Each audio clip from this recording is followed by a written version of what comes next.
I turned myself into a creatine lab rat for 365 straight days because I was tired of getting conflicting advice every time I stepped foot in a gym. If you ask 5 different people about creatine, you'll get 5 completely different disaster predictions. First, there's the guy convinced it'll nuke your hairline faster than male pattern baldness on steroids. Then there's the dude who swears it made him sprout chest hair like a gorilla after just 2 weeks. And let's not forget the guy who insists your face will puff up like you're storing nuts for winter. So, I became the test subject. 12 months of daily creatine, I tracked everything that happened, and I'm about to break down the real results, the wins, the weird stuff, and what caught me completely off guard. But before I dive into my personal transformation, let's talk about what creatine actually does inside your body.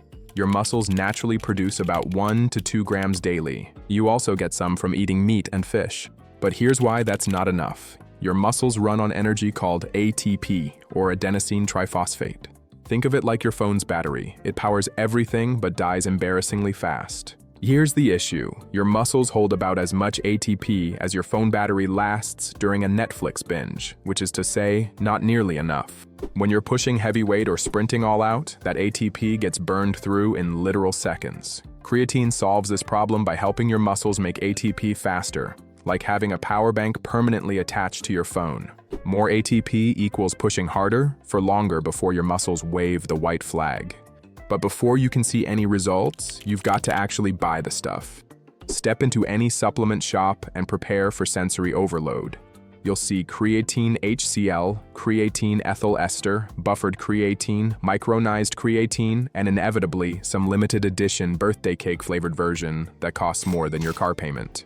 So here's what you need to know. It's all overpriced marketing garbage. Slap some fancy packaging on it, throw in some pseudoscientific terminology, and suddenly basic creatine costs 4 times more. So just buy creatine monohydrate, end of story. It's the most researched form, and it works exactly like it should. It doesn't need to be enhanced by some marketing team in lab coats. When you're shopping, check the ingredient list. You should see one thing, creatine monohydrate. For my entire year-long experiment, I used nothing but the most boring basic creatine monohydrate available. Now that you've survived the supplement store sales pitch, let's discuss dosing. And here's the best part. It's ridiculously straightforward. 5 grams daily works for basically every human being on Earth. Bigger guys can bump it to 6 or 7 grams. If you're smaller, you could go slightly lower, but obsessing over these microscopic differences is a complete waste of brain power. Consistency beats optimization every single time. Taking it every day destroys spending 2 hours with a spreadsheet calculating your perfect dose. Just pick 5 grams, take it daily, move on with your life. I stuck with 5 grams for the full year because it removes my ability to overcomplicate it. Okay, so once you start supplementing, your muscles need time to load up with the extra creatine. This takes 1 to 3 weeks, depending on which strategy you choose. The loading strategy is basically when you try to hack the system. You down about 20 grams daily for a week, split into 4 doses. This saturates your muscles as quickly as possible, and after 7 days, you're maxed out. Then you drop to the standard 5 grams daily. The gradual strategy is the laid-back approach. Just take 5 grams from day 1 and let your muscles fill naturally. No mega dosing sessions, no trying to track whether you're on dose 3 or dose 37. Same final result, just takes 2 to 3 weeks instead of 1. So which strategy is superior? They both reach the identical endpoint. The only difference is speed, and whether your stomach declares war on you. Loading can absolutely destroy your digestive system. 20 grams daily sounds impressive until your gut starts filing grievances. So I chose the patient route, 5 grams every single day from the beginning. No stomach rebellion, no complex timing schedules, no setting reminders every 3 hours. Okay, that's the loading phase covered. Now let's address the question that somehow transforms rational adults into neurotic planners: when to take creatine and what to mix it with. You've got the pre-workout fanatics treating it like a performance drug, and the post-workout disciples worshipping the muscle-building window. And then you have the complete lunatics who dry scoop it at dawn like they're taking shots at a bachelor party. Reality check. Creatine isn't caffeine. You don't feel it activate 20 minutes later. Creatine builds up in your muscles gradually. Once those stores are maxed out, it just sits there doing its work every training session, whether you took it at 7 a.m. or 7 p.m. So what's the perfect timing? Whatever time you'll actually remember to take it consistently. That's literally it. I personally mixed mine into my post-workout protein shake because I'm basically lazy and wanted fewer things to remember. So here's the great news. You can mix creatine with virtually anything that doesn't taste like regret. Water, protein shakes, fruit juice, whatever doesn't make you question your life decisions. Once your muscles are loaded, mixing it with carbs versus not mixing with carbs makes practically zero difference for absorption. Just avoid combining it with caffeine. The research isn't completely solid yet, but there's some indication that caffeine might mess with creatine's strength benefits. But don't freak out. You don't have to choose between creatine and your morning coffee addiction. Just separate them. Coffee in the morning, creatine later. Crisis averted.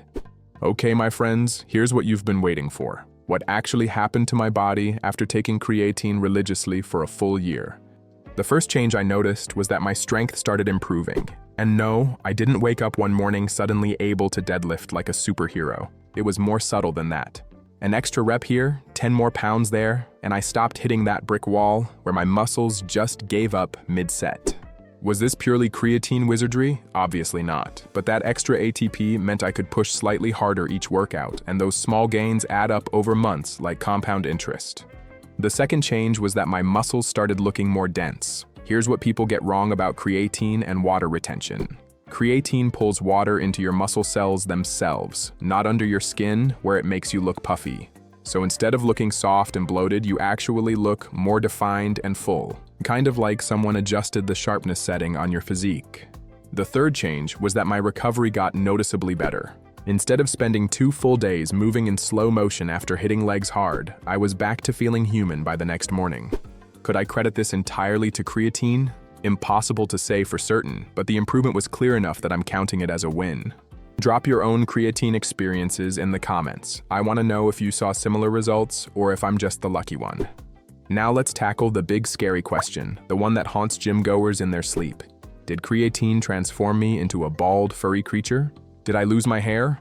Absolutely not. My hairline is in exactly the same spot it was 365 days ago. This whole fear comes from one study suggesting creatine might increase DHT levels, which connects to hair loss. But if your hair starts disappearing, don't point fingers at the creatine, point them at your family tree.